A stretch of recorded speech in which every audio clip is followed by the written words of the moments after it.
For today's video ay gagawa tayo ng mini 2-tier cake. Bali, late upload na to. Dapat nung August pa. Kaso wala akong oras. Kaya ngayon, need ko na mai-upload dahil full storage na po tayo. Bali, ang size pala ng mini 2-tier cake ay 6x5 by 4x5.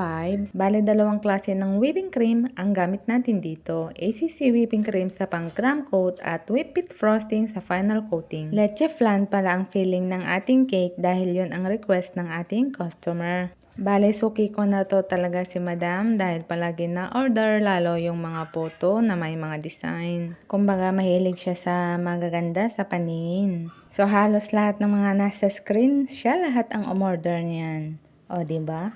Pero minsan, or kapag may natsatsamban na may mga maraming kasama na order, hindi ko na tinatanggap kasi mahirap gawin yan. Nakakailang oras din ako bago matapos. Kasi sobrang matrabaho lalo yung mga photo fruits o yung mga mahirap na design. So bali tumatanggap pa rin naman ako hanggang ngayon kaso pili na lang lalo kapag walang kasama o walang mga pa-order. So, bale, hindi ko naman talaga pinag-aralan tong paggawa ng cake at yung mga puto. Kumbaga, kusang natuto lang o nakatadhana lang talaga para sa akin ang trabahong ganito.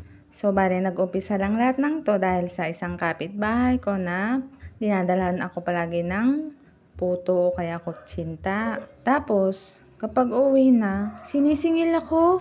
Hindi ko naman in-order yun o binili sa kanya. Kusa naman siya nagbigay. Pero syempre ako, mahihain naman. Syempre nakakahiya din nagbigay ng pagkain tapos siningil ka, hindi ka magbabayad, di ba? Pero hindi ko kinakain kasi hindi ko gusto yung lasa. So, nung nasanay na siyang ganon, palagi naman na siyang nagdadala dito at naniningil. So, doon nag-umpisa yun. Sabi ko, biling ako ng rice cooker. Pag-aralan ko nga kunwari. Para pag sabihin ko, may puto rin ako, gumawa din ako ng puto.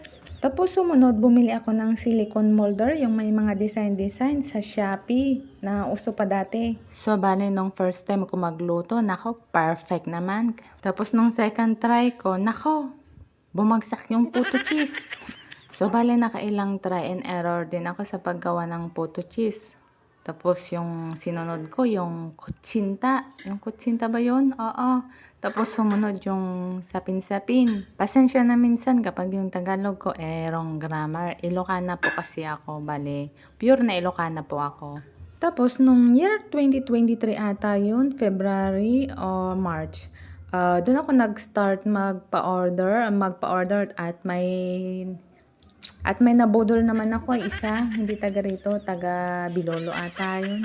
So, doon nag-start ang pa-order ko. Pero syempre, baguhan lang ako at up and down yung mga umorder. Minsan, naglalaylo o nawawalan ng gana. Kaya, syempre, baguhan lang ako at hindi ko rin kilala mga tao dito. Kumbaga, wala akong kilala. So, patapos na pala yung video natin. Tuloy ko na lang yung story ko sa next video natin. Okay, guys.